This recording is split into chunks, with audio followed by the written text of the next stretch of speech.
കൊടലല്ലേ വയറ്റിയിരിക്കുന്നത്.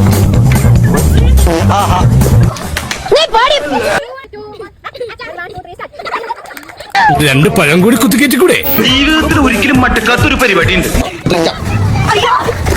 ആഹാരം കഴിക്കുന്ന എങ്ങനെയെന്ന് മാമൻ കാണിച്ചു തരാം. ഇങ്ങനെ വയറു നിറച്ച് ആഹാരം കഴിക്കാനുള്ള യോഗം ഉണ്ടാവണേ. പടയപ്പാ എന്താ തീ അങ്ങോട്ട് എരിഞ്ഞ് കേറുന്നുണ്ടല്ലേ?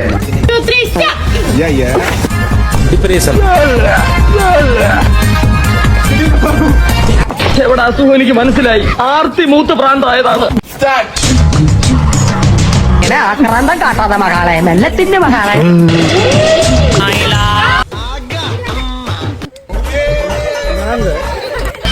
ഇങ്ങനെ കപ്പലിന്റെ കയറ്റിക്കൊണ്ടിരുന്ന എണ്ണയും പിണ്ണാക്കും ഒരുപാട് പോവും. ജീവിക്കാൻ വേണ്ടി തിന്നുന്നോ അതോ തിന്നാൻ വേണ്ടി ജീവിക്കുന്നു?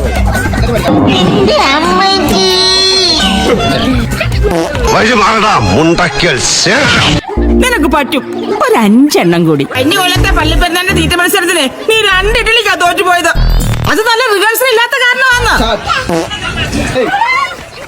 അവന് വിശക്കനുണ്ടാവും മുതലാളി, അതുകൊണ്ടാണ് അവൻ വലിച്ചു കയറ്റിയത്. இந்த கோழியை பார்த்தாலே தெரியும். പോയി പണ്ടത് പോയി ബോട്ട് കിട്ടി.